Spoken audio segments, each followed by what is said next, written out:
good, everybody? It's your boy Big Nate. Welcome back to Big Nate's Reading Club live stream, home of the best reading club live streams. And today, of course, as with every week, we have a dope-ass text that we are discussing. Today, we are discussing The Truth of Fact, The Truth of Feeling by Ted Chiang, a story in his collection called Exhalation. Everything that Ted Chiang has written, I believe, is short stories, and this is a bit of a longer one, but there's a lot of good stuff here in the nature of memory. We have a sort of sci-fi futuristic society in which they are adopting new technologies that are basically allowing them to replace normal memory altogether with digital memory, and we're going to talk about some of the implications that come with this for society and for human existence and all these, different things. But also in parallel with this is kind of like this story of way back when. So we have like the futuristic society, but we also have the time during which essentially writing becomes a sort of new technology. And so we're going to talk, and we kind of like in the story, we visit those things in parallel. They're happening, they're juxtaposed with one another. So we're going to talk about lots of interesting stuff. The way that writing changes things like a technology, but also, of course, like the main kind of story around this, which is the idea that normal memory can get replaced with artificial digital memory. So that's the big kind of stuff we're going to be talking about today with The Truth of Fact, The Truth of Feeling by Ted Chiang. So let me just one sec, make sure I got my little setup here. Believe I do. And so while people start funneling in, you guys already know the drill. Honestly, I'll make this one quick because I am reading the same books. And this is a relatively longer story to talk about. So, of course, still reading Moby Dick. I will just say the big thing that happened recently was there was I would say it's a mist. Also, peep the shirt. Sorry, just while it popped up, fire. Sorry, I just had to flex on you guys for a second there. But Moby Dick, there's this scene basically where Ahab, he's been kind of tweaking throughout this whole thing, but he has this one day where it's particularly bad, and it's like a stormy tempest kind of night, and he comes up and he's pacing the things, and he calls everyone aboard. It's like, oh, that's weird. Like, you only do this when, something really crazy is happening. And he basically gives his kind of like mini story with his, basically the conflict that he's had with Moby Dick, which is the white whale, and everybody or a bunch of people on the crew have heard about it. Are you talking about this such and such and such? Because it's like a legend, this white whale, Moby Dick, and that's the very one that Captain Ahab is after. But there was a really great mystical kind of speech that he gives. And honestly, it merits its own kind of whole analysis. But this is easily probably like one of my favorite scenes in the book so far. And it's, again, very impactful, emotional, and everything. And basically, he has people kind of in this kind of ritualistic fashion make like an oath that they will basically give their lives to help hunt down the white whale, which is Moby Dick. So that was a dope ass scene, super great. And then, of course, rise and fall of the Third Reich. Hitler's still on his bullshit. Ain't nothing different. Same shit, different day with the bro. But, it looks like World War II is actually going to kind of get kicked off despite what Hitler thought. And it's already kind of in the beginnings of, especially like on the Navy, they'd be throwing shots. They'd be firing shots. So, also, one of the big things that just continually comes up with the rise and fall of the Third Reich and just the Third Reich in general is their use of propaganda, because basically there was like some kind of naval battle that happened and they declared it a great success. They sunk 3 British liners or whatever, and one of the captains basically did some. It was super honorable, right? It was a huge victory, but like literally the only thing that happened was the German boat got sunk. They had to like retreat to another country, and like they didn't have enough time to get the repairs fixed, so the dude like literally killed himself. And I think actually that's the way they put it in the propaganda, is like he died in the line of duty in this great victory, but really the Germans just had their asses handed to them. Bro killed himself. It was such a debacle. And then again, the propaganda machine just totally spun that into a totally different thing. So that's kind of, like I said, that's what I've been reading. Take a little sip break. Y'all already know how it go.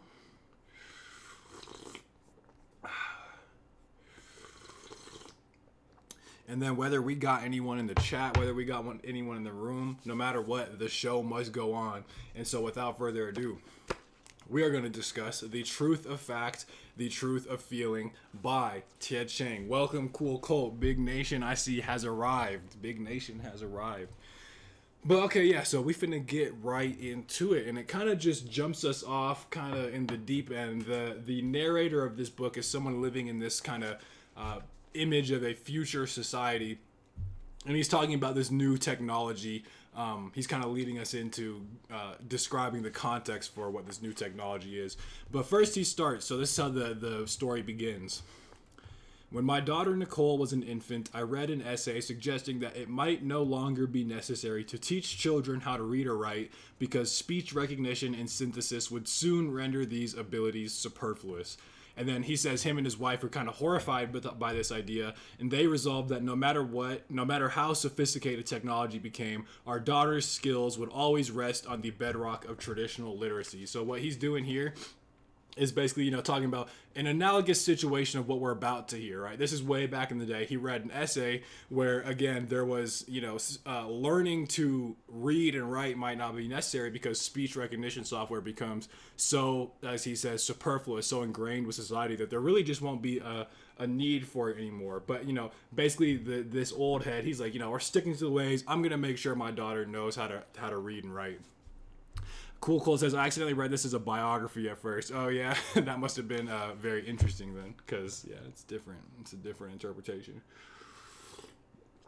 And basically, so again, he's outlining this. I already think this is, just in the first paragraph, we're already getting introduced some ideas, like the outsourcing of some kind of human cognitive function to technology, which, again, we see more and more every day throughout our own society. So, we don't need to go that far deep, already, but, this idea of that, things that is standard and conventional, things that are naturally supposed to be done by humans are being replaced by, artificial technology. So that's already what we're getting. And it's already a little dystopia, right? Imagine not knowing how to read or write. Imagine giving up those abilities because speech recognition is so superfluous, as he says. But again, he's talking about and he's a parent, he's talking about his daughter, and he's like, I want to make sure she has a traditional bedrock in literacy. Now that she's an adult, Nicole can read as well as I can, but there is a sense in which she has lost the ability to write. Nicole, as with everybody in this society, sub-vocalizes. Her retinal projector displays the words in her field of vision, and she makes revisions using a combination of gestures and eye movements. But take away the assistive software, and she'd have difficulty spelling out many of the words in this very sentence. So, again, already kind of interesting. So he says basically it's a little half and half. Like, yes, she can kind of, she can definitely read as well as I can, but she's kind of starting to lose, despite their intentions of making her learn how to read and write. She is losing the ability to write, and basically we're getting this idea of the sub-vocalization, which is going to kind of become a thing here. But I think many of us can resonate, like where you're just like, you're about to say something. Sometimes, like even when I'm like reading a book, for instance, I can almost like I almost sub-vocalize in that kind of way. So that's what I got from that little phrase. But you can just imagine, like, not actually quite, writing. You can just kind of like say it in your head, and it'll just like kind of pop up, and you can edit it here and there. But then, as the narrator says, take away the assistive software, and she'd have difficulty spelling out many of the words in this very sentence. English becomes a bit like a second language to her, and one that she can speak fluently, but can only barely write. So we're already seeing this erosion. I mean, this scenario already, compared to what our current society is like, that's already kind of a horrific dystopian kind of image that you'd lose the ability to read and write. You take away this processor, and all of a sudden you can't do something that's so fundamental to what it is to be human, which is to read and to write. Cool Colt says, interesting medium of language there. Medium is the message. Yeah, exactly. Yeah, you're right. Totally changes.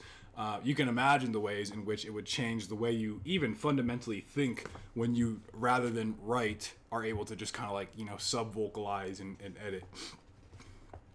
And what I love about this too, he describes how these changes were ordinary and gradual, a succession of software gadgets that not only promised but in fact delivered utility and convenience. And I didn't object to any of them at the times of their introduction. So, it's like, this was all fine. It kind of happened slowly. Here we are now. But I also just feel like this is the way that technology works in general. Like each kind of little iteration, it's like, man, that's dangerous, or man, that's really going to change things. But each kind of advancement as it comes isn't in itself like, oh my God, this is fundamentally rocking everything. But, fast forward 10, 20 years later, here you are. Now, the thing that you would have been horrified at back then has now become the norm.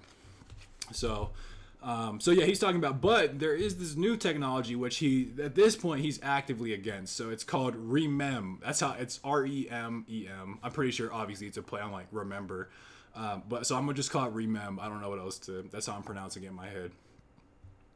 And this one, he says, raised concerns for me in a way that none of its predecessors did. And he talks about giving the context here. Millions of people have been keeping life logs for years, wearing personal cams that capture continuous video of their entire lives. People consult their life logs, but only intermittently. And like to do so, you have to put in these queries, you have to sift through results. And he gives this analogy. Life logs are like the most complete photo album imaginable, but like most photo albums, they lie dormant except on special occasions. But now this company, Whetstone, aims to change all of that. REMEM's algorithm can search the haystack by the time you've finished saying needle. So let's unpack a little bit of this here. He's painting an image of a society in which, so already there's been these things called life logs, which have been incorporated, which basically record all your memories and your experiences. And the idea is that, nobody realistically is going to search through all that unless it's really kind of important, because it's like this laborious kind of task. But REMEM's algorithm is basically this new technology is letting it come up instantly. So it's interesting that this technology of like kind of recording, in some sense, your digital memory has always been there, but there's this new advancement that's really going to fundamentally change how that actually works. And what this kind of reminds me of, for instance, is hold up, I just lost my train of thought. What was I going to say? Oh yeah. I mean, just like the internet, like literally, if you think about like encyclopedias and libraries and the amount of information that's contained in, let's just go with that, a library. It still takes if I want to know something, if I want to know a fact about like just, whatever, some random fact, I got to drive to the library. I got to look throughout, pore over the shelves, find the right book, sift through the book until I find that one specific fact, right? It's this whole process, and there's like these barriers of entry. It's not instant gratification at all. There's a lot of work you actually need to go through to find, in this case, like he says, that needle in the haystack, which is the fact that you're looking for. But with something like the internet, that becomes instantaneous, right? I can just literally, with the typing of my fingers, have any question I want answered at the tip of my fingertips without having to go look at a full, a physical encyclopedia, drive my ass down to the library, wait till it's available, this, that, and the other, right? So again, this is fundamentally changing things. And I love this analogy. He says it's like a photo album. Mostly nobody actually goes through photo albums, or like even more to the point, like your phone images. Like, how often do you really like just go through and look at it, right? It's not often. It's only when you want to find some kind of specific thing. And that's how it works with that's how it's been working with these life logs, is essentially what he's saying. But this REMEM technology is really going to change things. And I just wanted to Jarvis summarize Nietzsche. Yeah, exactly. I mean, there's people doing that with ChatGPT summarizing Nietzsche. Is totally exactly the same thing. But it even brings to mind for me things like Elon Musk's kind of he had this clip on Joe Rogan. I realize how douchey I'm sounding right now, but it's important just because it's an interesting societal kind of not manipulation, but change that would take place. He's basically explaining the problem of like what I just said with the library and the phone, but even at a whole new level. So he's talking about like with Neuralink, you'd be able to instantly hook your brain up essentially to the internet. And right now, right? And again, I almost want to pull up the clip. I don't think it's worth really going and diving into to find it, but he basically summarized it he summarizes it by saying, if I want to look something up right now, it's really totally analogous with the library thing. If I want to look something up right now, I have to pull my phone out and use my thumbs, what was the time range of World War II, click it, find the results. But Elon Musk was saying basically in the ideal form of Neuralink, and obviously it's Elon Musk here is not important. He's like a total douchebag. But the principle, you can imagine this will eventually happen in time, or at least it will be possible, where rather than, as he says, the bandwidth, it takes way too much bandwidth to just type this out like adult. Instead, you could just have the thought in that instant, right? You don't even have to search it. You don't need internet, right? It could just instantly be ingrained in your memory. So I think that's a very similar thing to what we are discussing here and what we're going to kind of like lead into. But this is what he's saying, I think, with Remem's algorithm, right? Which searches the haystack. So of this whole life log, it just goes in and makes it instantaneous, being able to find it. And that's the big kind of shift in technology that we're about to be working with. Also, my camera stopped up here. I still see myself down here. My camera stopped up there. I'm assuming someone will let me know if that's if something's wrong there, but I think we're good. So anyway, all that, we're barely just introducing this idea of the Remem technology. That would be so useful at work. I know. Well, so even the narrator himself, as he says, actually, these were software gadgets that not only promised but in fact delivered utility and convenience. So, and this is a theme we've even been talking about on the channel. I think with every technology, there's going to be yes, there's cons, there's all these bad things, but to their credit, there's also a lot of good things that can fundamentally change society. I mean, you can imagine how beneficial it would be if people essentially just had like what's the word? It's like when it's smoothly transitioned.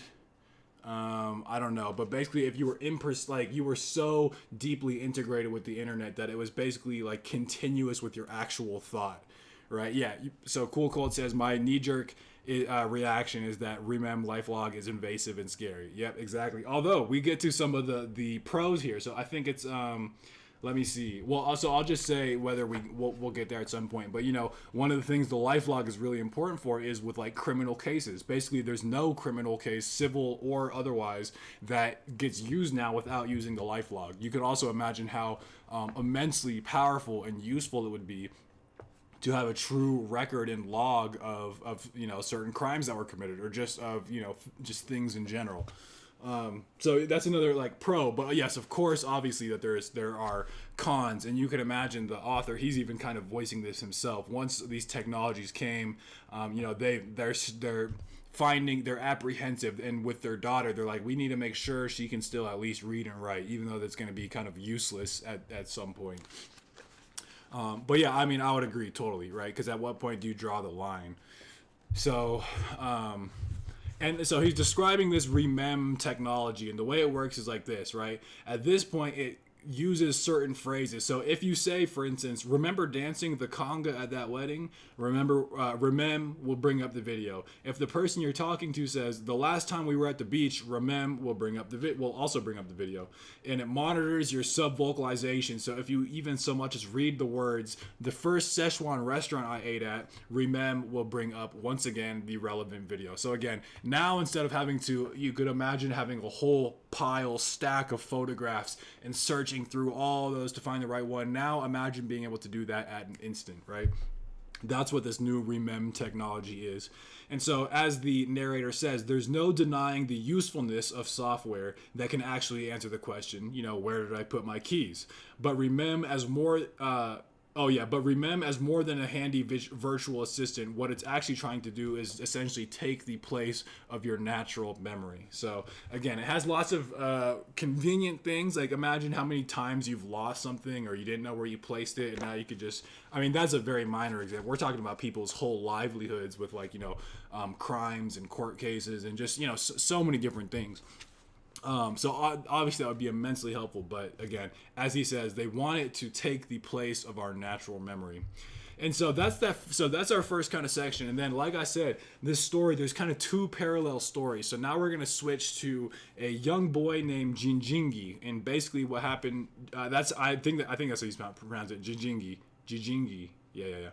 And basically he's kind of like in a sort of remote tribe. You get the idea that it's like an African village, and then what happens is like there's the European settlers and colonialists who kind of come and act as missionaries and basically force their way of life, and blah blah blah. Anyway, but basically, so I don't know exactly when this is, but it's got to be around the kind of formation of writing, roughly speaking.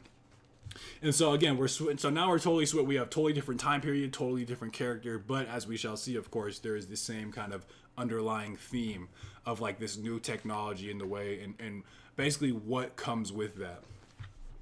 And so again, we find out Jinjingi, he's 13 years old, and when a European essentially comes to live in the village, and this European is named Mosby, and he ends up kind of, I would say he's kind of a homie. He's cool. Shout out to Mosby. But yeah, again, he's like this Western kind of missionary, and basically he has introduced for the first time, at least to Jinjingi and the whole village essentially, but particularly in this case to him, that there's this thing called writing, and he describes how there's this material called paper with these markings on it. You are able to contain a kind of story, and as Jinjingi says, how can paper tell a story?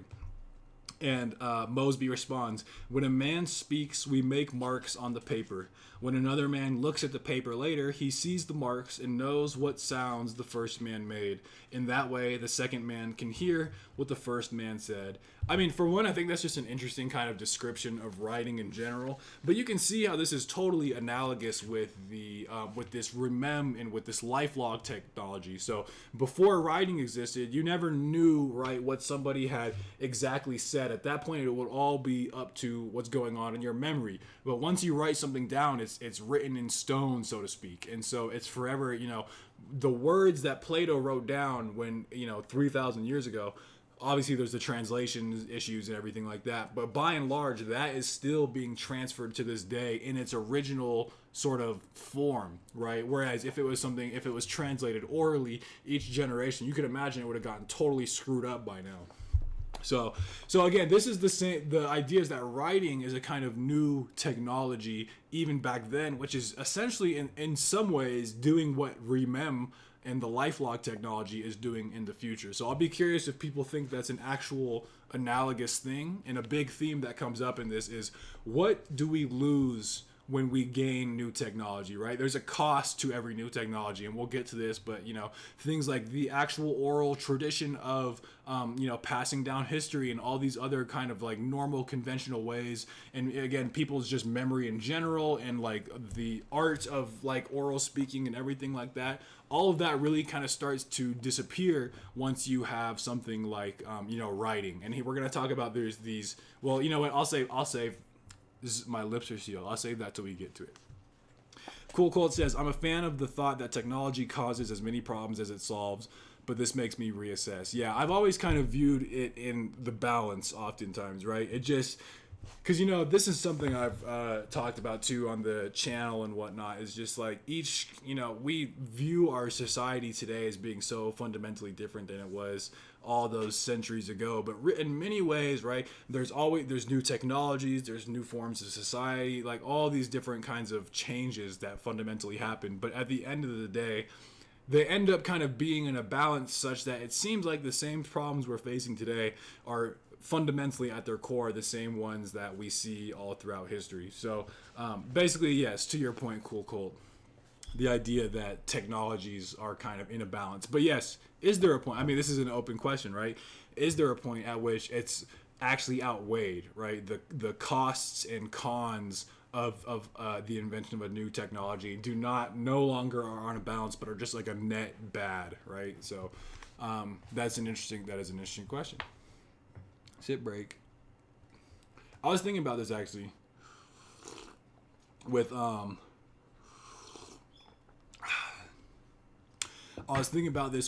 the invention of social media. I'm like, is social media a net good or a net bad? And I was leaning towards like, I think it was like a net bad, except what I realized is like, one, I keep in touch with a lot of my friends through social media. I've found out about so many like just new things, but most importantly, I didn't meet my girl through social media, but because I'd known her for a while, but it was through that I actually reconnected with her, let's say. and started talking to her. Like if social media didn't exist, that would have never happened. I'm like, oh whoa, no, keep it. I said, worth it. I don't care how many ailments it brought to the world. It reunited or united me and my girl. But anyway, that was a little tangent. But you see what I'm saying. All right, now coming back to the original narrator in the future society. So this is, and he's talking about the. Oh, here, let's see. Yeah, thanks, social. Yeah, exactly. Thank you. Cool. So again, kind of like we referenced earlier with the life logs, he talks about how these are super useful. So again, we're talking about the balance. So let's think about how much it really adds in the positive direction. And he says it's critical for journalists, for court proceedings, for all these things to determine the facts of the matter. And he says there is scarcely a legal proceeding, criminal or civil, that doesn't make use of someone's life log, and rightly so. Right, so you can just imagine. I mean, that in itself, you could just fundamentally changing people's life. There would be no more, innocent people who were being jailed. There would be no more ambiguity. People falsely charged or that get off when they shouldn't have. Right, all the errors which just take place on the millions of with incarceration. All of that would just be gone in the snap of a finger. And you can just imagine, even just down to the interpersonal level, right? There's so many things that this could be useful for. And before I go on, let's see. Cool Quote says, that makes me think it is two very different things for social media to exist and not use it, and for it not to exist. Yes, exactly. And as with the social media thing, right? No one's putting a gun to our heads and telling us to use social media, but yet we do. And this is going to be a thing, essentially, same argument with this remem technology. The kind of HR spokesperson who he interviews is basically no one's saying you have to use this. You can turn it off completely. You can make basically the sensitivity lower. You can make this as invasive or totally non-existent as you want. But as the kind of HR person says, what our data show is that people do in fact want to use it. So right, that's the question right there, right? With every technology, you can always opt out. Again, no one's forcing you to, but it's it becomes, I think, increasingly difficult. Once writing exists, you can't not have writing. Once smartphones kind of start to exist, because I've toyed around with this idea, just going totally no phone, just get rid of the dang thing. But it really is I feel medium is the message, like Cool Colt mentioned, that it's you really can't operate in society. Google Maps, banks, email authentications, phone number authentications, QR code fucking menu. That was quite a motley list there, but you understand that it's at this point you really do kind of need it to be able to just function at a basic level in society. And so you can imagine how that might be with this remem technology as well. So the author here is saying, this time, however, I've been much more skeptical about the use of life logging in purely personal situations. So in the courts and everything, yes, that's cool, that's good. But in personal situations, it becomes a little tricky. When life logging first became popular, there were couples who thought they could use it to settle arguments over who had actually said what. But finding the right clip wasn't easy. The inconvenience acted as a barrier. Now, however, with Remem, finding the exact moment has been easy.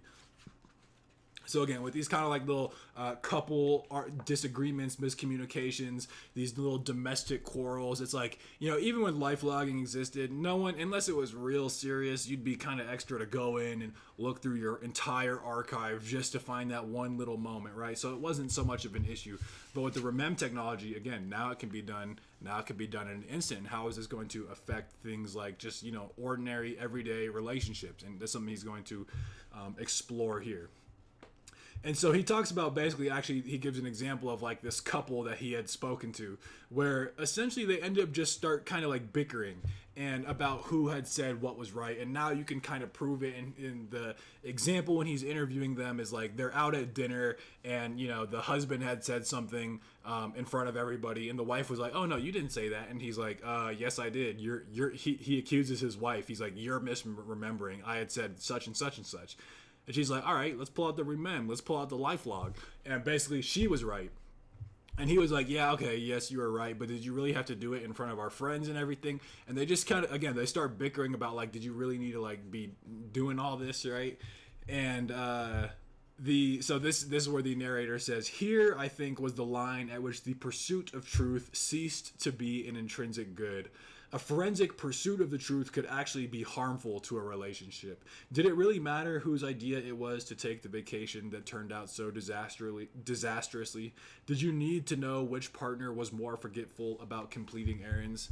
And then, as he says, pinpointing blame ultimately was not the answer. Instead, couples needed to acknowledge each other's feelings and address the problems as a team.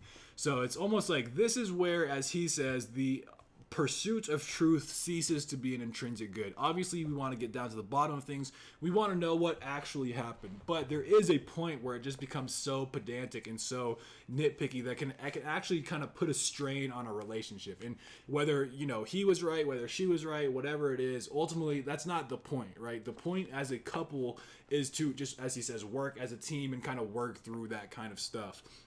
And then as the kind of HR rep says here, if your marriage is solid, remem isn't going to hurt it. But if you're the type of person who's constantly trying to prove that you're right and your spouse is wrong, then your marriage is going to be in trouble whether you use remem or not.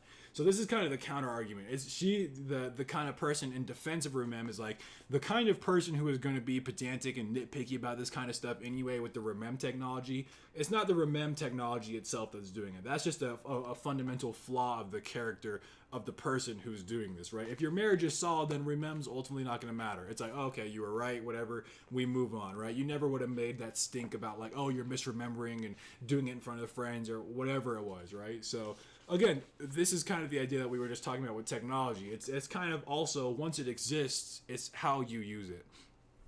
Cool Cold says something to consider is whether misremembering or lying is to be rid of or not. Yes, and I think that's something he's going to explore in the rest of this story, because I think the idea is that misremembering, lying, things like that essentially can no longer exist. I don't think he talks about lying as much. That's actually a really good point. Well, how would that affect relationships, just since that's the context, right? You can imagine, I mean, you know how now the kind of like stereotypical thing is like your partner has to have their location on so you can be tracking them at all times, and it's kind of a little like not obsessive, but like you know what I'm saying, like that's the idea. Imagine now if you have life logs and you could look through, because as he says, oftentimes people's life logs can be open to the public, and anyway, there's tons of stuff you could do there in terms of lying, but you could imagine that lying, just as that would be rid of in the criminal and civil law court proceedings, right? There ain't no lying in a court case when you have life logs. You can see how maybe that would apply to just lying in general, right? Now it's just no longer possible to lie. You can even see that as being a pro, right? Because now that there's no chance to actually obscure the truth, well, maybe it's almost like you get rid of the idea of integrity, because what do you do when no one's looking?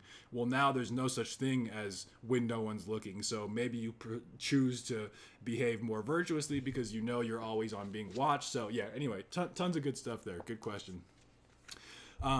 Cool. Even though remem is not a perfect or wholly good product, the spokeswoman could deflect any concerns. Yeah, exactly. And yes, integrity being obsolete. I mean, that's one way to view it. I mean, again, that could be a good thing, right? Because people start behaving more virtuously. But then again, is it actually a bad thing? Because now it's performative, right? This even comes to like, Plato in the Republic, where he talks about the ring of Gyges, where basically if you could put this thing on, you'd be completely invisible and you could get away with whatever you want. And he says, even though you could get away with whatever you want, you still should act virtuously. Again, you should still act with integrity. So now again, it's related in the sense that like maybe if you're behaving, I think the question is at that point, are you behaving virtuously only because you're forced to put on this sort of performance, in that if you didn't have a life log, you would actually be behaving completely differently in like this ring of Gyges kind of way. But again, all interesting questions, and we're just getting started here.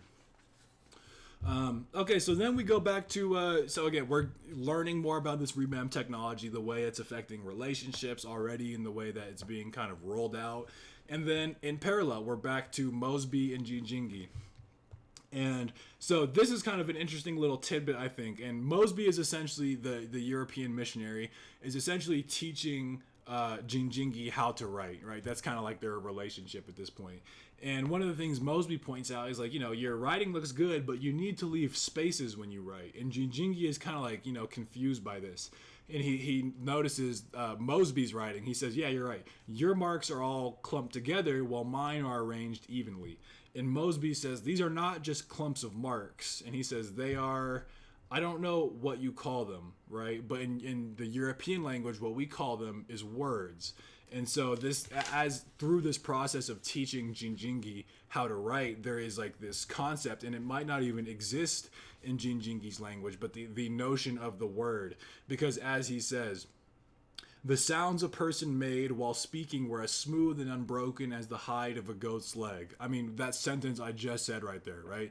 There's no immediately obvious place that I'm like putting spaces in between my word, right? That just sounds like totally unnatural. So the sounds of a person, they sound totally smooth and unbroken, but the words were like the bones underneath the meat, and the space between them was the joint where you'd cut if you wanted to separate it into two pieces.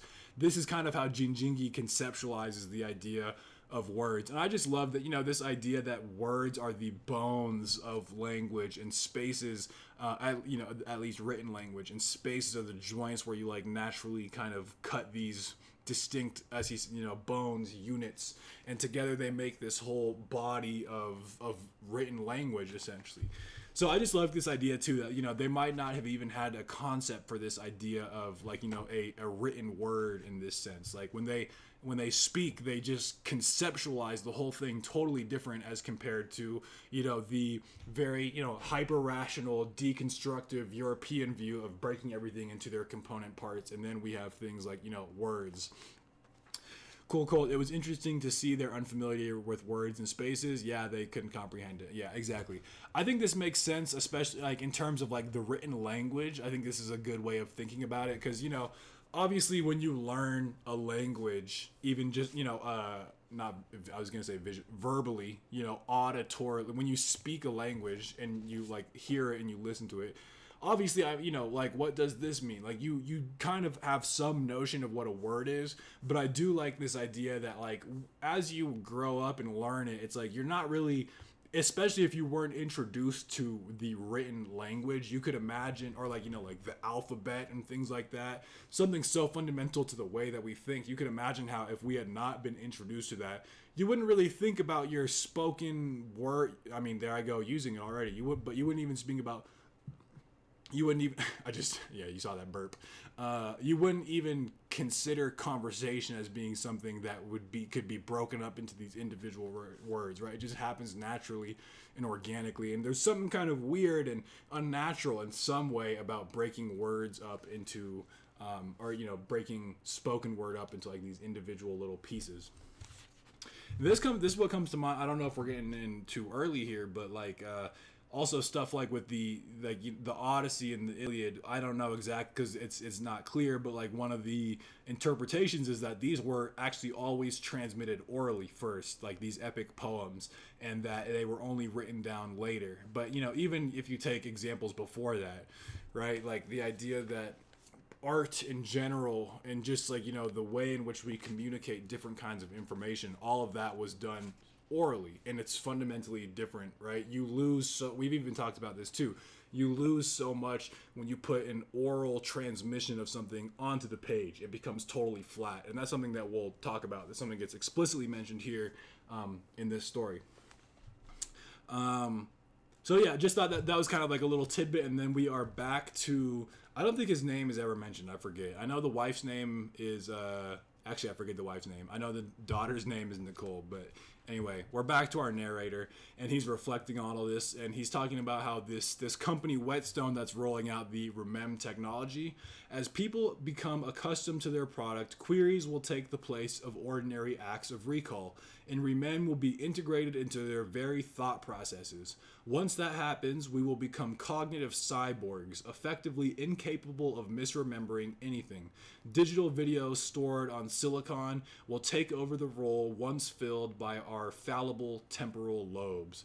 So the idea is that, even like with the whole sub-vocalization thing, right? Like if someone, whenever we just kind of offhandedly, a memory comes to mind for us, usually there was some kind of like external cue or even internal cue. Like we're going down a train of thought, and it's like, oh yeah, this happened, this happened. Oh yeah, do you remember when that happened? Or you see something, or you're in a conversation, right? But now at this point, and that's kind of when we just naturally, organically bring up a memory. But now at this point, he says it will become essentially so integrated that it will become part of our very thought process with this remem, right? So rather than hearing some kind of train of thought or seeing some kind of external stimulus that brings something to mind, and just having the memory kind of naturally, organically come up in the way that we experience in just everyday life. Imagine now if rather than that kind of human memory, it's an actual digital perfect replication copy of the actual experience itself, right? So now your memory recall literally becomes something totally different, where instead of the normal ways in which we think about this whole, this really a fundamental change to the mind into these cognitive processes. And then that's why he says we become cognitive cyborgs. And kind of to your point earlier, Cool Colt, there's no such thing as misremembering anything anymore, right? You literally become incapable of doing that. And misremembering, as we shall kind of talk about here, is actually a really big part of normative human memory. And we'll get into some interesting examples of, and in fact, some ways misremembering is critical and central to what it is for how we think about ourselves and memory. And we'll get into all that, but just kind of laying the seeds there. Oh, and I love this part too. He gives an example, right? He says, what would it be like to, have a truly perfect memory? Let's try and actually dig into this a little bit. And he talks about an individual who is said to basically have the best memory ever documented. And his name was Solomon Shereshevsky, who lived in Russia and blah, blah, blah. But basically, he could hear a series of words or numbers once and remember it months or even years later. With no knowledge of Italian, for instance, Shereshevsky was able to quote stanzas of the Divine Comedy that had been read to him 15 years earlier. And this is true, in my cognitive or my psychology, neuroscience days, you learn about cases like where cases like these where there are people with just like these savant memories and this has been done like in a laboratory setting where people can remember totally random strings of words that they were told to offhandedly 15-20 years ago. Like there's really apparently no limit in some of these cases to what people can actually remember. So one, that's just fascinating from an almost like a not anthropological, I don't know exactly what to call it, but that's interesting just in a psychological, we'll say that in a psychological sense, that there's people with this memory built like that. Like what could you even imagine what that would be like? But right, it's not as he says, it's perfect memory was not the blessing one might imagine it to be. Reading a passage of text evoked so many images in Shereshevsky's mind that he often couldn't focus on what it actually said, and his awareness of innumerable specific examples made it difficult for him to understand abstract concepts. So this is an interesting idea for a lot of reasons, and so it brings to mind a Borges story. Fuentes the Memorious, I believe is called, and this is somebody again who has a perfect memory in this way he's describing it, but even down to the like infinitesimally small details. And he's essentially is driven mad by this like perfect memory. And saying one thing, right, it's almost like there's this flood of memories that comes in against Shereshevsky's will. And then he says it's associated with innumerable specific examples, which made it difficult for him to understand abstract concepts. Like when you think about something like, and this is something we learn in like psychology classes, just with like the cognitive aspect of it. When you think about a dog, the category of dog, right, we can all understand that as a kind of semantic category pretty easily. But if you have like an insanely precise memory, and like you think of all these specific examples, what is it really that's connecting like a Rottweiler with a Chihuahua, right? There's like these general principles that we kind of abstract from the individual examples.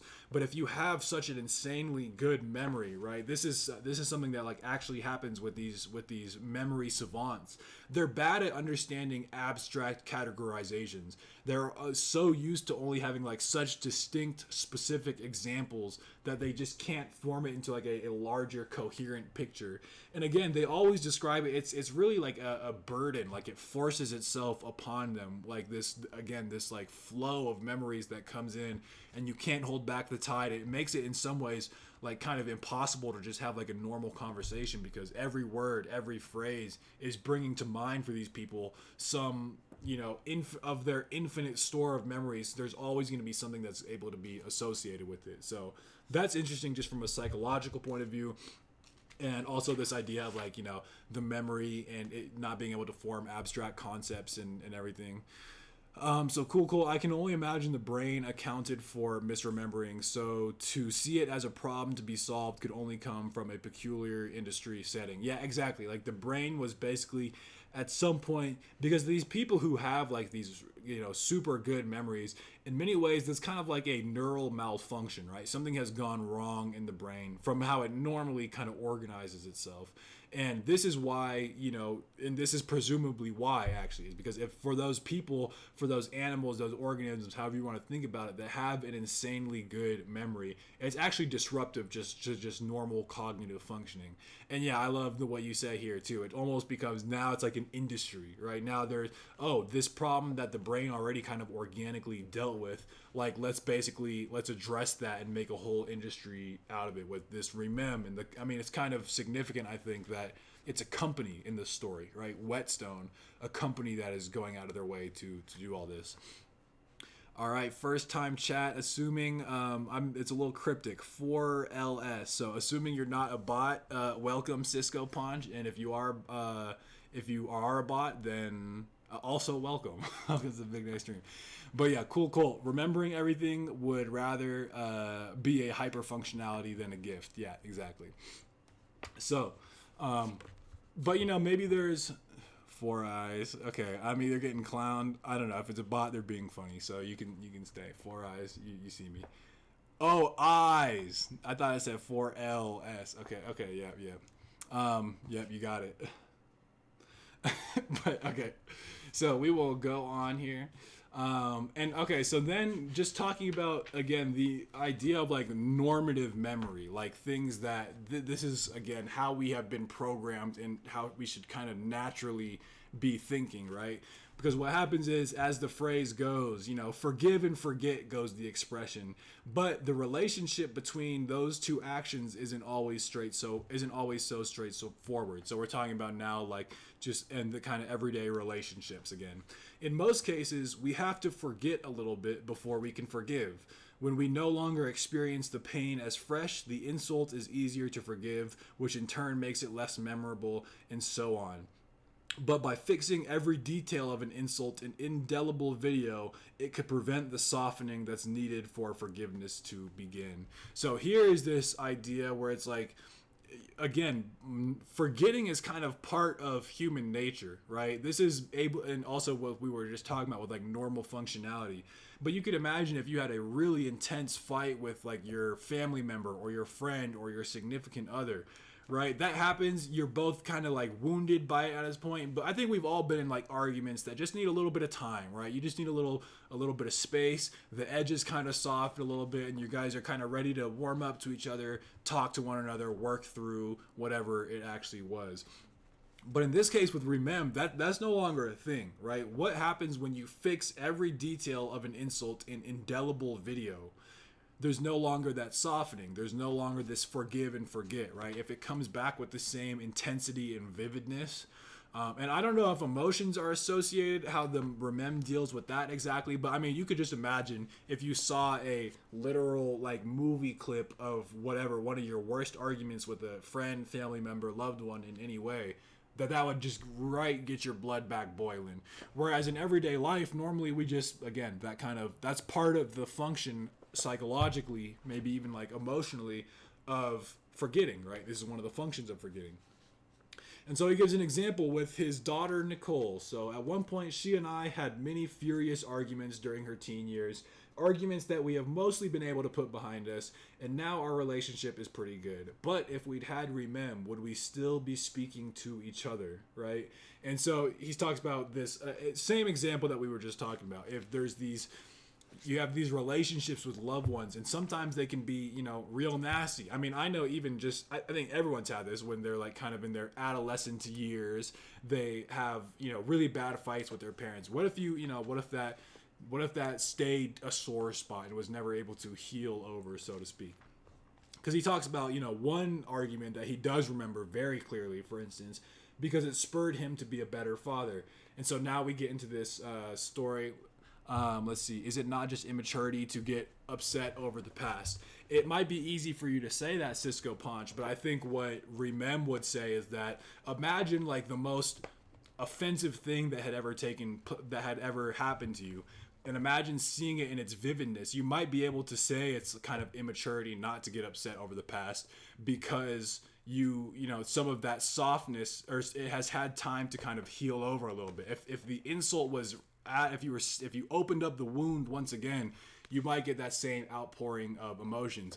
But also, to your point, Cisco Punch, this is what we are talking about. Like, it's how you use it, right? He's like the person that mentioned earlier. There are marriages that, like, there's all these examples of how this Remem technology might mess up the marriages. But to your point, like I said, Cisco Punch, it could be that, isn't it also just a sort of immaturity in these people? Couldn't it be that if your marriage really was on solid ground, if your relationship really was strong, then Remem wouldn't change anything, right? These are flaws of character rather than the flaws of technology. So that's the argument for both of those sides. And then he's going into this argument that him and his daughter had, right? I don't remember what exactly started the argument, something trivial, no doubt, but it escalated, and before long, Nicole was taking her anger at Angela, who is the wife that we have learned, like, left.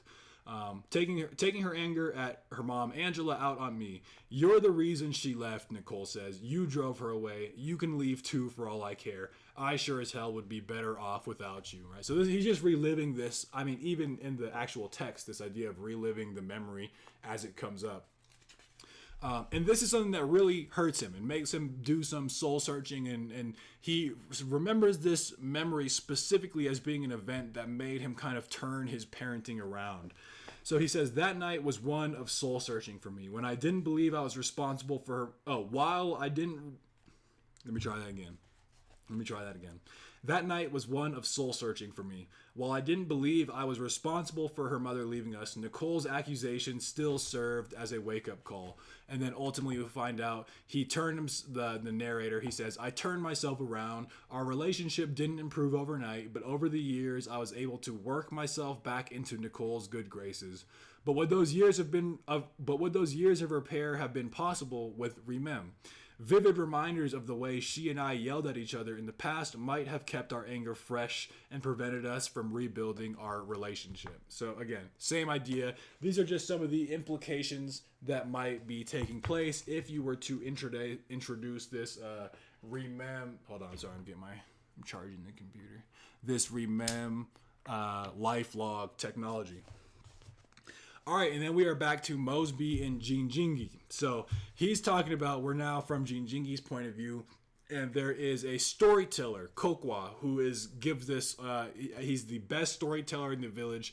And one evening he tells a story of how the Tiv people split into different lineages and how Rice had written it down exactly as he had told. Let me rephrase that. Basically, there's this Kokwa guy who is a storyteller, and he's retelling the story that he had told a year ago. And Jinjingi is comparing his notes to what this storyteller, right? It's part of the ritual, it's part of the tradition to tell a story every year.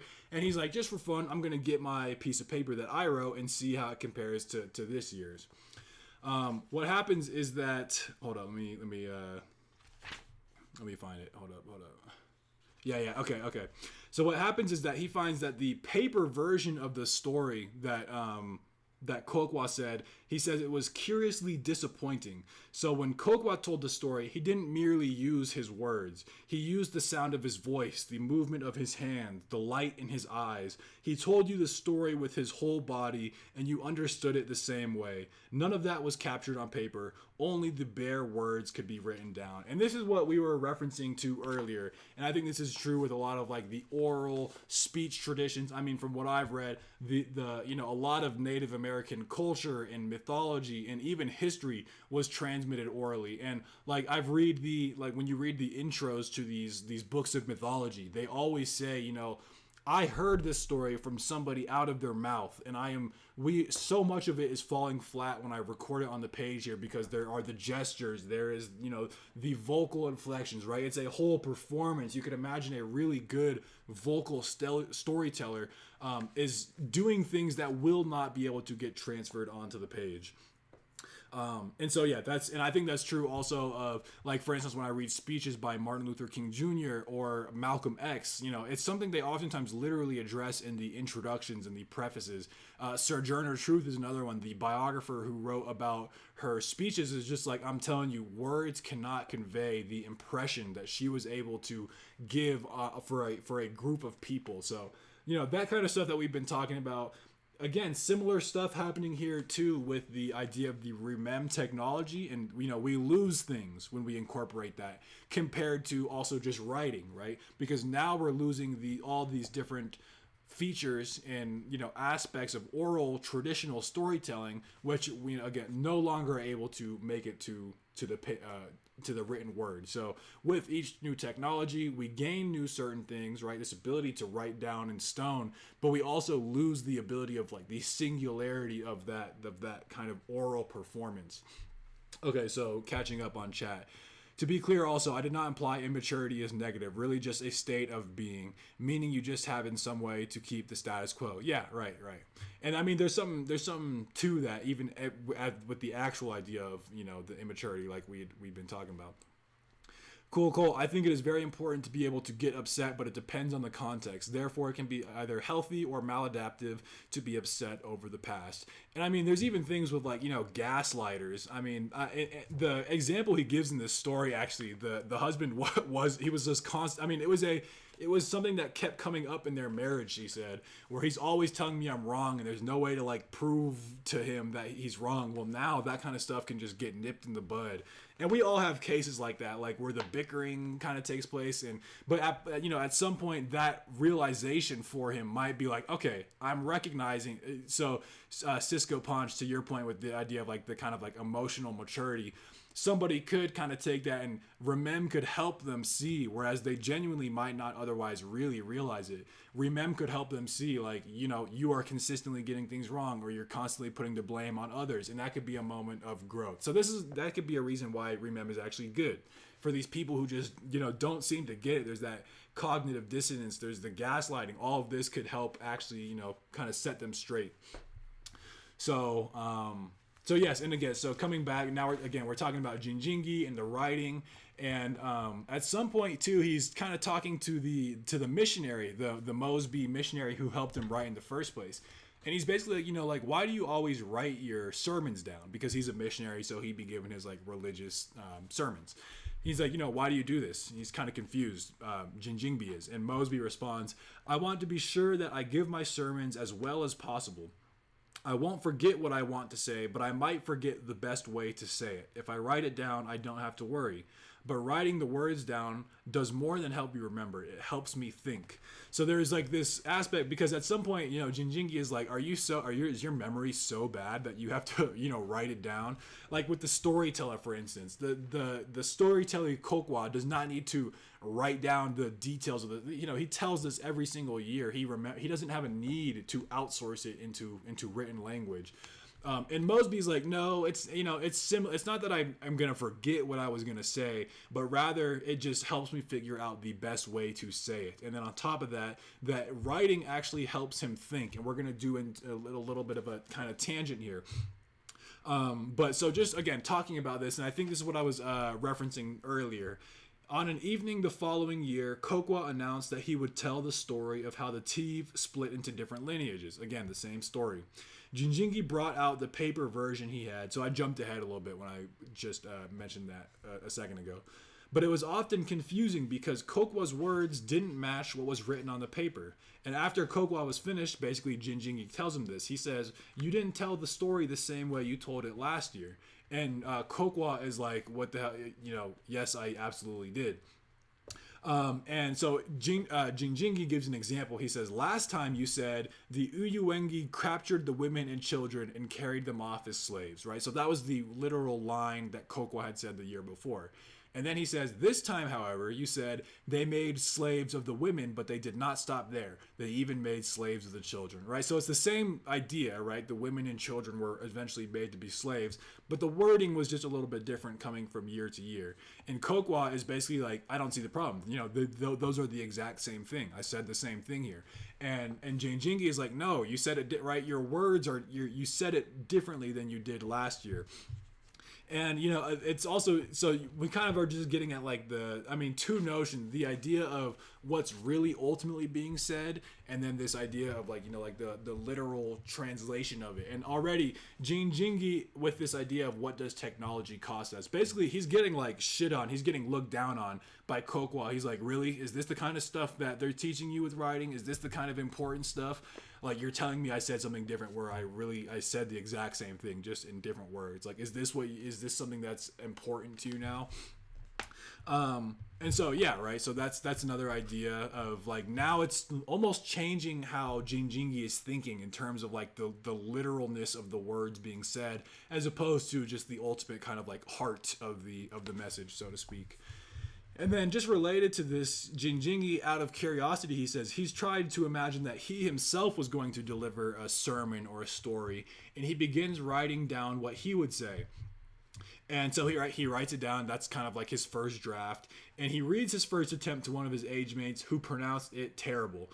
And so basically, the first time he wrote it, it was first draft status. It was terrible.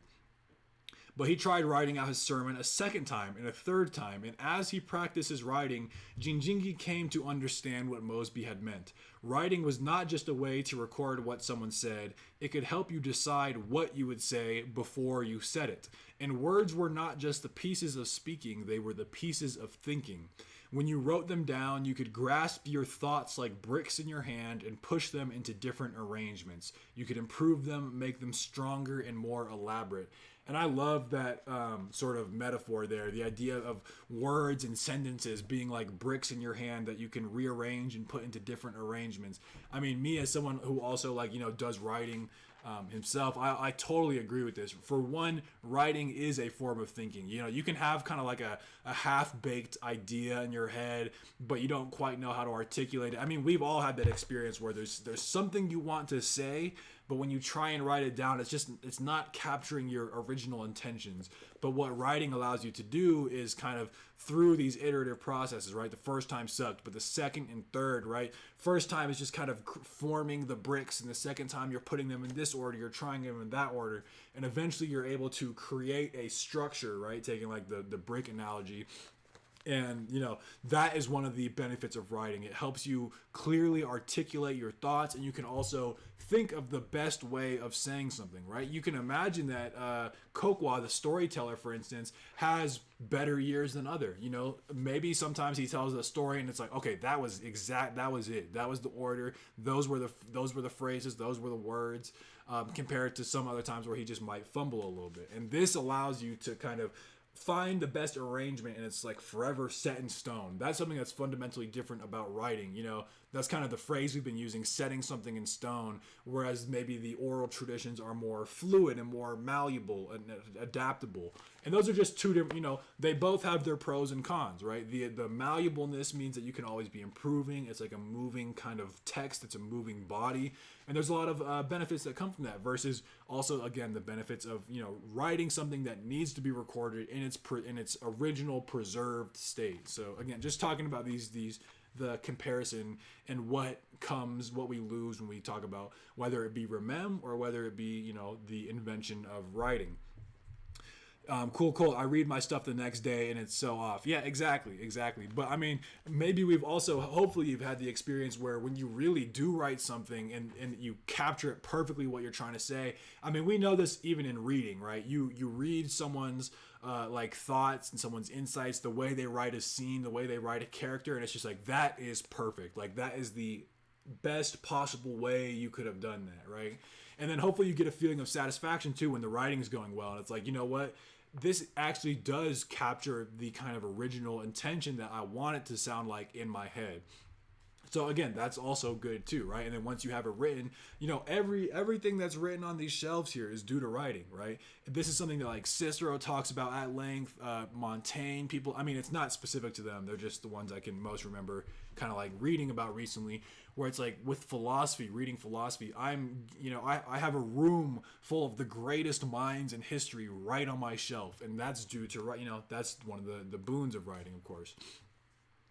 BTW, in the case of music, it is actually really weird to record it and have a genuine version, right? This is almost getting, I think, what you're saying to kind of what we talked about with art in the age of mechanical reproduction, like, you know, the recording of music and the idea of a genuine version. It's like music almost by definition is kind of like unique at each time that you play it, right? So what does it mean for there to be an authentic version of the song? And when you record a song, you essentially, you know, write it down. And then there's all the different kind of pros and cons that come with that in the same way that we've been talking about. So anyway, so you know, lots of good stuff here. We're working our way through. We're working our way up to a very interesting part of the story. We're getting there. We're not quite there yet, but the seeds have been planted. So if anyone's watching this and you haven't read it, you're probably wondering, "Whoa, where is this going? What are you talking about?" But just know the seed has been planted. Okay. So, okay, and he's talking about now we are back to the original narrator who's kind of talking about the ways in which society has been changing and everything. So he says, nowadays, basically, parents are having their children wear their retinal projectors at younger and younger ages. Imagine what will happen if children begin using REMEM to access those life logs. Their mode of cognition will diverge from ours because the act of recall will be different. Rather than thinking of an event from her past and seeing it with her mind's eye, a child will sub-vocalize a reference to it and watch video footage with her physical eyes. Episodic memory will become entirely technologically mediated.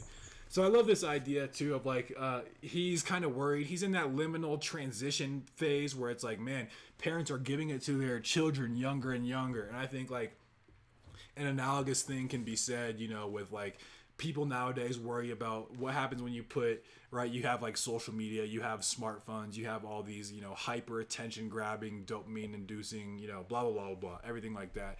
What happens when you give it to kids younger and younger and it becomes part of their developmental kind of process? That's something that we have, like, I think in the modern day as a fear of ours. But he's, you know, again, kind of in that iterative fashion. It's the same thing over and over, nothing new under the sun. He's having that same kind of dilemma, but now with this idea of the technology of REMEM. What happens once we give them retinal projectors younger and younger? How will that change the way that they think? So, and again, just elaborating on this, he says, an obvious drawback to such reliance in memory, of course, is the possibility that people might become virtual amnesiacs whenever the software crashes. So in the same way, right, he's talking about his daughter, Nicole, doesn't know how to write anymore. I mean, if the she can read, but basically if that voice software recognition didn't actually work, he said that she wouldn't be able to write down. So what happens if an analogous thing happens with REMEM, where if the technology were somehow to crash, people would become virtual amnesiacs? Even something like a calculator, you know, which a lot of times has replaced like our basic math skills compared to what it was back then. If you get rid of like the calculator, all of a sudden people are like fundamentally worse at doing math. I mean, that's just like kind of like a random example, but like, you know, the amnesiacs, right, in that sense. But just as worrying to me as the prospect of technological failure was that of technological success. How will it change a person's conception of herself when she's only seen her past through the unblinking eye of a video camera? Just as there's a feedback loop in softening harsh memories, there's also one at work in the romanticization of childhood memories. And again, part of what it is to be human is we all have, I mean, hopefully have at somewhere back there like these very warm kind of memories that we have romanticized, be it from childhood or not, right? It could be just any kind of warm fuzzy memory you have, but we kind of build that up in many ways.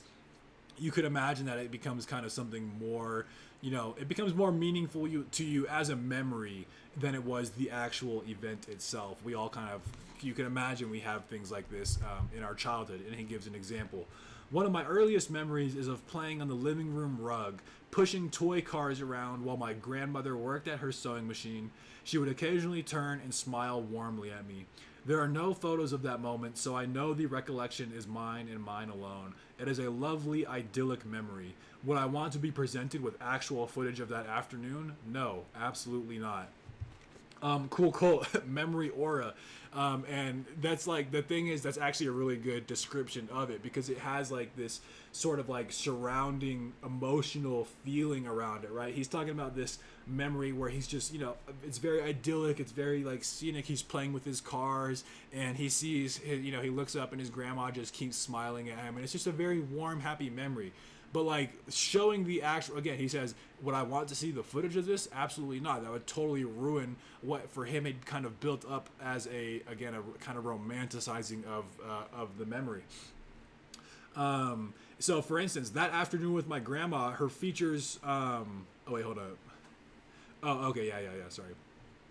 Well, okay, why don't I lead actually into this? So with the idea of like memory, he's talking about a quote from an autobiographer who says, on the one side are the truths of fact, and on the other side are the truth of the writer's feelings. And the narrator says, that afternoon with my grandma features prominently in kind of his story, his autobiographical narrative, because of the feelings associated with it. What if video footage revealed that my grandmother's smile was in fact perfunctory? What's important to me about the memory is the happiness I associate with it, and I wouldn't want that jeopardized. So I love this line, and obviously this is where we get the title of the story. On the one side are the truths of fact, on the other side are the truth of the writer's feelings. So when he's talking about this childhood memory that he has with his grandma, what's important to him, right? The truth of it, of the truth of the memory and of the matter, is that it brings him this warm, happy feeling, and he just has, positive feelings about being with his grandma and everything. But then if you compare that with the truth of fact, right? If you take a literal, video recording of that scene with him and his grandma, it could totally just lose all of its magic, right? It's kind of pulling back the curtains and seeing how the trick is done in some sense. That just, reduces it to just an everyday average scene, right? Or even worse, it could just totally shatter the illusion. The smiles that he thought were, real and genuine from her grandma, it might be that, if you wind the tape back, she's actually just like super stressed. She's sewing, and whenever the kid looks up at him, she's just like, yep, little perfunctory smile. The truth of fact, the truth of feeling, and what we are going to lose, I think, with the remem technology is the truth of feeling, right? Memories that to us seem so happy and good, if viewed in another light, it's almost like, reading a book that you used to love in childhood and coming back to it many years later and finding it just doesn't hit the same. I think it's the same principle there with your memory, right? If you could pull up the actual video recording of the scene, it just, again, it won't hit the same. And all of this is just mucking with the normal kind of organic way in which human memory has worked for centuries. So as far as the camera was concerned, that afternoon with my grandmother would be indistinguishable from 100 others. So he's also talking about, he has that specific memory, but if you're like literally taking a recording, what would have been special about that, right? From the outside, right? There's the internal feelings associated with it, but if you just take the external objective view, that afternoon with my grandmother would be indistinguishable from 100 others. And if I'd grown up with access to all the video footage, there'd have been no way for me to assign more emotional weight to any particular day, no nucleus around which nostalgia could accrete. So again, the way in which this is affecting our own sense of self, and he even says this: people are made of stories. Our memories are the narrative that we assemble out of selected moments. We've lived our entire lives, and when we think about ourselves, our own life story, literally speaking there, it's because we've picked out certain memories that we think are representative of who we are. But if everyone remembered everything, what would happen to our sense of self? It seemed to me that a perfect memory couldn't be a narrative any more than unedited security cam footage could be a feature film. And I really like that last part, right? Because from this whole archive, you can imagine if we view our lives as just this unending stream, our memories are the ones that have specific weight. We have gone out of our way to kind of select them, to contribute, right? These are these scenes, almost in a way, that contribute to the narrative of our sense of self. But if memory is fundamentally changed such that we have everything with perfect continuity and we have video recordings of everything, we lose potentially that narrative sense of self, right? I love that line he says.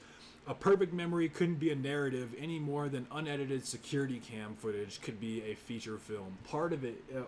What's critical about human memory is selecting the things that's important. I mean, you could think about that at the lowest level, almost like an evolutionary biologically, right? Why are our brains organized this way? It doesn't make sense to expend resources to remember things that are totally useless, right? But also just at a psychological sense, I think that kind of applies as well. We take what is essential, what matters to us. Once you have a unbroken record of everything, well, that disappears, right? There's no more sense of narrative. So Cisco Punch. This is reminding me of when I did research on my family and found out most of what my grandparents and parents told me about our family history that I had felt proud of was completely wrong and fabricated. Yeah, Cisco Punch. I think this is an interesting idea. I think this is where the memory, sort of the way in which it works with us, is illustrated perfectly when you have family reunions. And one family member will tell the story this way, and the other one will swear no, it wasn't that person, right? It was with this. And oftentimes people will just agree to disagree. They'll be like, no, I remember it this way, and they both stubbornly insist that the memory had happened their specific way. Or like you just said, right? Everything that you had thought was proud of was completely wrong and fabricated.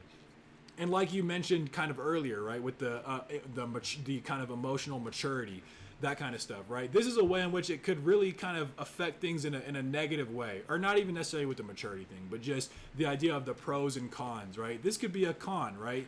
The things that you were proud of, you had developed a sort of narrative in terms of your family's history, but once you get exposed to everything, it's okay, all of that just comes crashing down.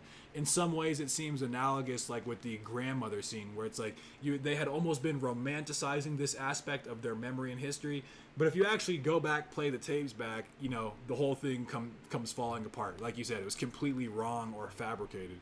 So, and I think, again, we've all had those instances where you're reminiscing with friends or family. And I mean, I've had this too, where it's just I swear that the story went this way, and they swear to their, genuinely that it went this way. And I think we've all had cases too where both situations play out, where you are vindicated, I guess, so to speak, and you find out, something came up where it's okay, yes, I was right. But we've also had cases where we've been wrong, and the thing that we swore that had happened actually did not, right? And there's facts to back that up. And it's kind of ambiguous in all respects, because I think it's true that sometimes we get it right and the other person's wrong, and vice versa. And I think that's just, again, a part of kind of normative human memory. These are the kinds of things we are going to miss out on if we adopt this remem technology.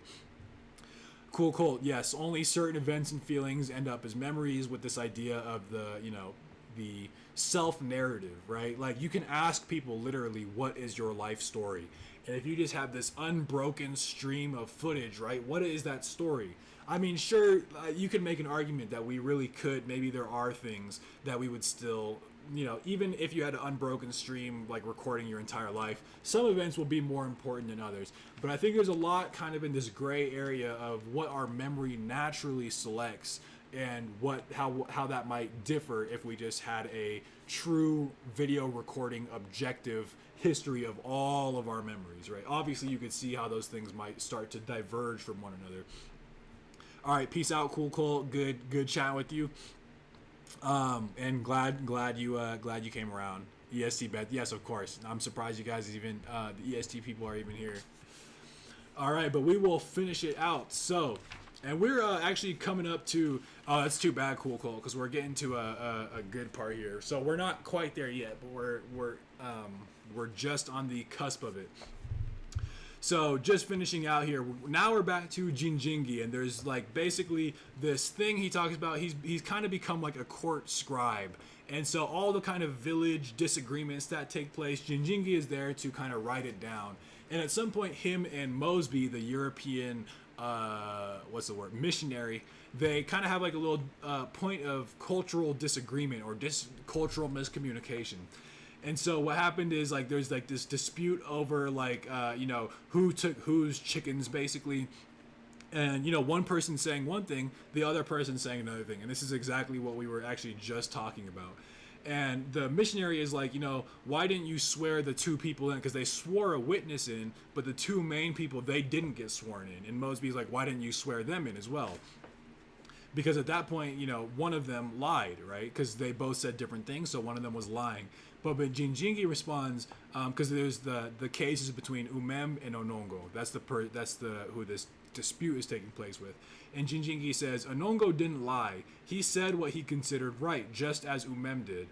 And then Mosby responds, but what Onongo said wasn't the same as what the witness said.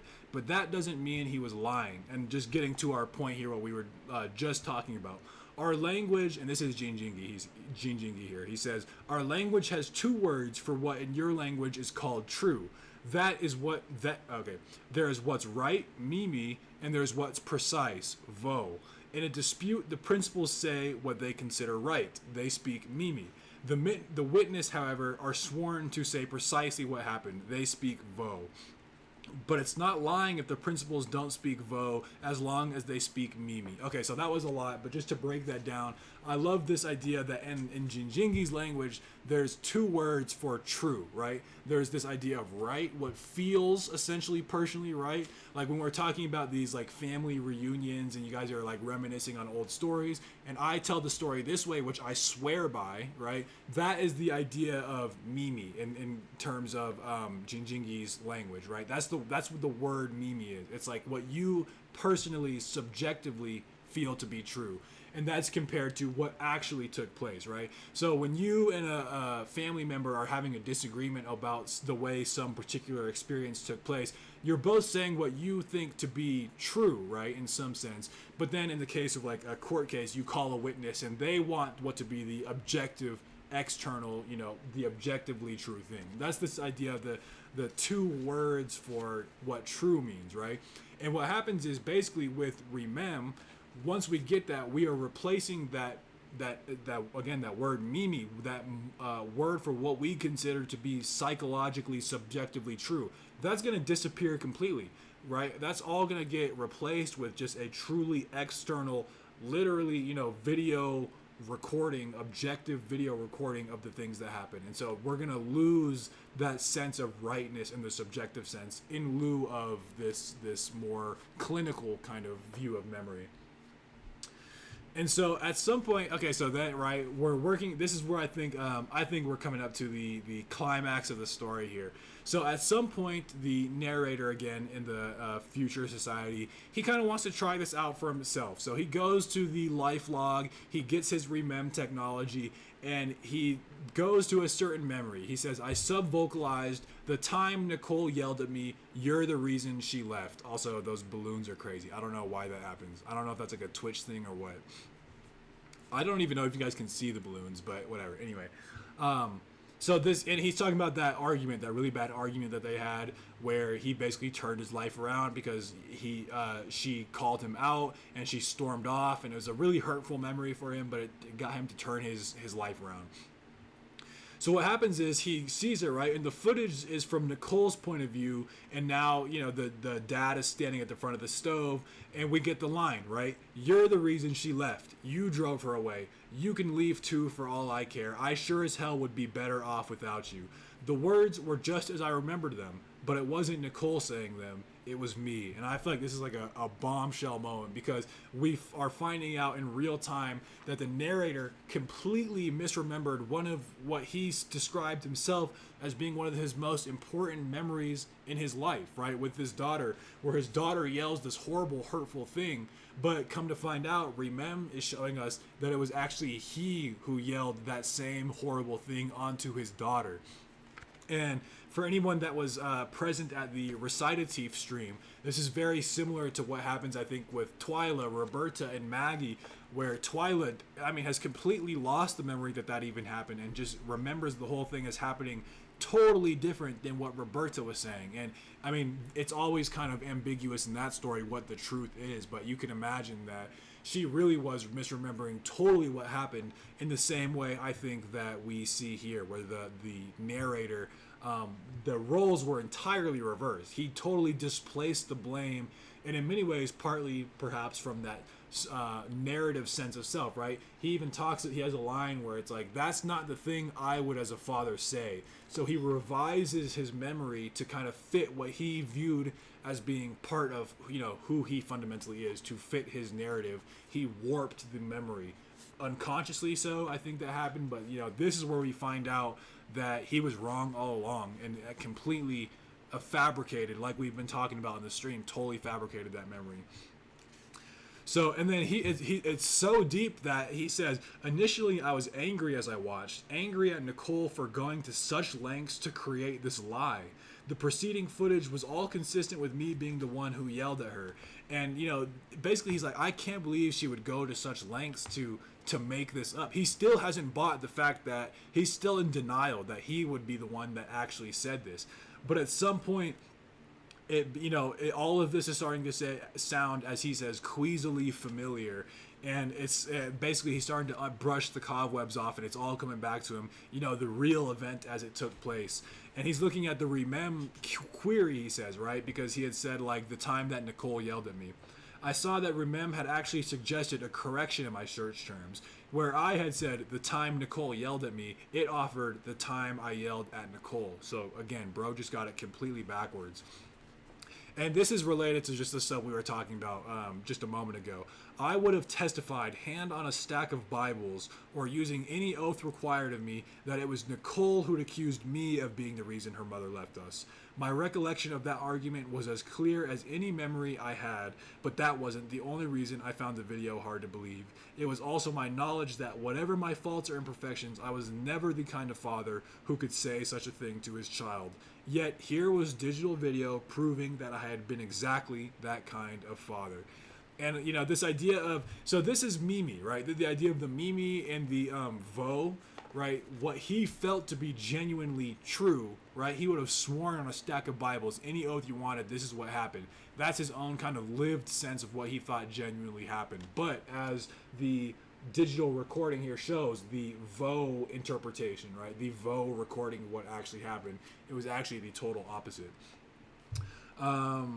So he says, earlier I said that the details we choose to remember are a reflection of our personalities. What did it say about mine that I put those words in Nicole's mouth instead of mine? So here he's having another kind of confrontation with himself. And I think this is maybe one of the arguments where the technology could actually be said to be good, because here he's having this whole revelation, this realization that he was actually the one, right? What did it say about me that I would put those words in my daughter's mouth, right? He's having a revelation of sorts as to the kind of person he is, and this confrontation with a memory that he would have gone his whole life thinking it went exactly that way, right? But now that he's seen it, what really took place, he's having this total restructuring, reshifting of in many ways his sense of self, right? That idea, the narrative of the memories we select and the way in which we view them, right? That's how we think of ourselves. He's questioning all of that now. And so basically he calls his daughter and just kind of related to the potentially good things that come here. They have a whole, heart-to-heart chat, whatnot. And so what the narrator says is, he says, I can't change the things I did, but at least I can stop pretending I didn't do them. I'm going to use Remem to get an honest picture of myself, right? He's like, okay, I'm actually going to use this technology for good. So it's potentially interesting and significant here that someone who came in a hard skeptic of this remem technology, right? We've all been like throughout this stream, we've been talking about all the ways in which this technology is no good, basically. And he was also, he was on that same train. But this is actually kind of maybe a counter argument to all of that, because he's like, this has really changed my perspective, and I'm going to use this, for good in the same way that we just talked about. And so now and then we're also kind of having a similar crisis with the Jinjingi kind of timeline that's happening in parallel, where basically there are all these kind of tribes, and they're having a really big disagreement, essentially, that has to do with ancestry. And basically he goes in, Jinjingi goes, he finds the actual kind of written documents, because his tribe is saying one thing, but this kind of neighboring tribe, which is basically worse in some way for their situation, right? Like, the thing that's genuinely good is what happens is this tribe needs to get paired with this one, but there's this competing, right? They're arguing, and it kind of comes down to ancestry in some way. So he goes, he tracks it down, and he finds that actually it's not their tribe, right? They were wrong, essentially, and the other tribe actually has more of a claim to ancestry. And so even though they do have that claim to ancestry, it's not necessarily better for them to join. So this is idea of what's right versus like what's technically true. So, and again, he's explaining this to his elder, Jinjingi, like this idea of the paper. He's like, no, actually, like, they were wrong. And the elder's like, what are you talking about? That's not true. And Jinjingi's like, yes, it says so right here on the paper. The paper tells us what they would say if they were here. And then the elder, Sabe, says, does it? A man doesn't speak only one thing. If Batur and Ioroka were here, they would agree with me that we should join with the Kwande clan, right? You look to paper to tell you what you should already know here, right, in your heart. Have you studied paper so much that you've forgotten what it is to be Tiv? And so just breaking this down, I know I'm kind of like going through this part kind of quicker, but I think the takeaway here is the assessment report of the Europeans was vo, right?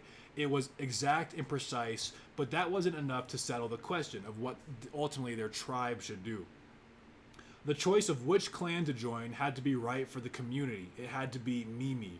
Only the elders could determine what was Mimi, and this idea of like the paper, right? Again, it's the changing of the way that Jinjingi within his culture is even thinking about, because now he's like, look to the paper, right? Look at this paper. But they're just like, that's totally not the point, right? What we need to do is what's actually best for the community, right? You're worried about these logistics, and you're not looking at the bigger picture here. Even though the logistics kind of technically say we should do this, we have to think about what's ultimately right for the whole community. And so we are wrapping up here. We are on the last few pages, just kind of reflecting. It's kind of the narrator just reflecting on all these ideas generally. He says, we don't normally think of it as such, but writing is a technology, addressing kind of like this sub-parallel plot that's been happening throughout with Jinjingi. We don't normally think of it as such, but writing is a technology, which means that a literate person is someone whose thought processes are already technologically mediated. We became cognitive cyborgs as soon as we became fluent readers, because writing is, in many ways, a kind of technology. When its knowledge is transmitted exclusively through oral means, it can be very easy to revise its history. It's not intentional, but it is inevitable. The idea that accounts of the past shouldn't change is a product of literate culture's reverence for the written word. So this is also this idea we've been talking about whereas the written word is preserved and set in stone, these oral traditions can be more malleable, right? And we like to think that, having it set in stone is actually what's best, but that is a bias of our, quote-unquote literate cultures. Anthropologists will tell you that oral cultures understand the past very differently. For them, their histories don't need to be accurate so much as they need to validate the community's understanding of itself. And he gives an analogy. Right now, each of us is a private oral culture, right? Everything, our memories can kind of come, they can be shaped, they can be molded. We rewrite our pasts to suit our needs and support the story we tell about ourselves. But that era is coming to an end. Remem is merely the first of a new generation of memory prostheses, and as these products gain widespread adoption, we will be replacing our malleable organic memories with perfect digital archives. We will have a record of what we actually did instead of stories that evolve over repeated tellings. And in short, with the analogy with the different cultures, within our minds, each of us will be transformed from an oral culture into a literate one. and all the things we've been talking about with that kind of transformation, that transition into a kind of like written, hard memory, exact, precise, right? We are going to lose a lot of the things that are normal for human memory in the same way as oral cultures lose their kind of magic, their pizzazz, what's essential to them when you take it down in writing. Let's see. Yeah, and then so just kind of reflecting on his thoughts, and again, we are in closing. This is the last passage I'm going to read. The real benefit of digital memory is not to prove that you were right. The point is to admit that you were wrong. So talking about it kind of in this interpersonal sense with his daughter and what happened there, right? Because all of us have been wrong on various occasions, we've engaged in cruelty and hypocrisy, and we've forgotten most of those occasions, right? We kind of repress the nasty kind of things that we've done, things that we don't want to admit to ourselves. We bury that from our memories, and that means we don't really know ourselves. How much personal insight can I claim if I can't trust my own memory? How much can you? You're probably thinking that while your memory isn't perfect, you've never engaged in revisionism of the magnitude that I'm guilty of. But I was just as certain as you, and I was wrong. You may say, I know I'm not perfect, I've made mistakes, but I am here to tell you that you have made more than you think. That some of the core assumptions on which your self-image is built are actually lies. Spend some time using Remem and you'll find out. So really it's like this sort of, if anything, it's almost a call to action for the reader, where he's basically like, you probably think you have not done this, but the whole point is I also thought that I had not done this. And I know everybody, just as you go through life, everybody has those store of memories that, like, when you think about that thing that you did, it just makes you cringe with like shame and guilt, right? Everybody has that sort of dark side of the moon, as Mark Twain says, of memories that we've done. And you can only just imagine how much is actually being totally omitted. How much are you actually, it was shameful and it was guilty and you still recognize that fact, but you've cleaned up a lot of the soft edges, right? When we don't know the things in this sense, right, we fail to really know ourselves. And how can we get personal insight if we can't trust our own memory? So in a weird way, I feel like this story actually ends with saying that Remem is going to ultimately be a benefit, right? This technology is going to be a benefit for people.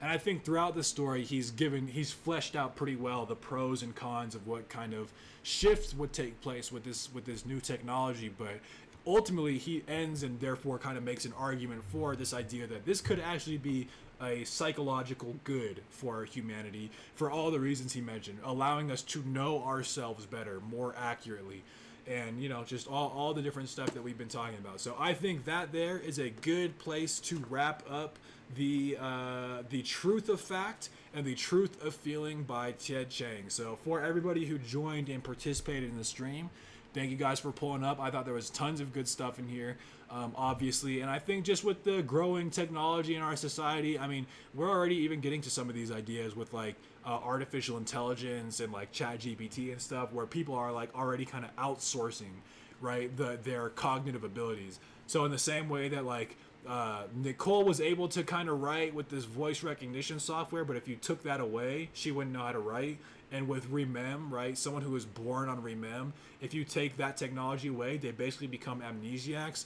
I think we could say a similar thing with like the ChatGPT stuff, where it's like people can kind of function pretty well if they have access to it, but take ChatGPT away, and all of a sudden, I think a lot of people's the way in which they think fundamentally comes crashing down. And so, not to mention the actual technologies of like brain-machine interfaces, all of this stuff, I think Ted Chiang is a little ahead of his time for, and I think these will become very important questions in due time. So that's why it's already good to start thinking about now. And on top of that, I think I was just a great story. So again, that wraps it up for the Truth of Fact, the Truth of Feeling. I'm curious what other people thought, any final closing thoughts, but I will leave that here. And we can discuss business. Next week, I will be, I'm in the process of moving right now, actually. So I think next week we'll still be able to do a chill stream, but stay tuned on the Discord. My plans are a little TBD for next Thursday. So if we end up doing it, or if I end up canceling, or whether or not I do it, I will post that in the Discord channel for the Big Nate's Reading Club. But so put me as a TBD for next week, and then we're gonna get right back on track here pretty soon. But whatever we do, I think the next stream will be another chill one. We can just watch some dope videos, have some good discussion, as Big Nate Gang is always liable to do. All right, so without further ado, thank you guys so much for tuning in. I salute the Big Nate Gang. At ease, soldiers, at ease. I hope everyone enjoys the rest of their night, and thank you guys for watching the Big Nate's Reading Club, home of the best reading clubs.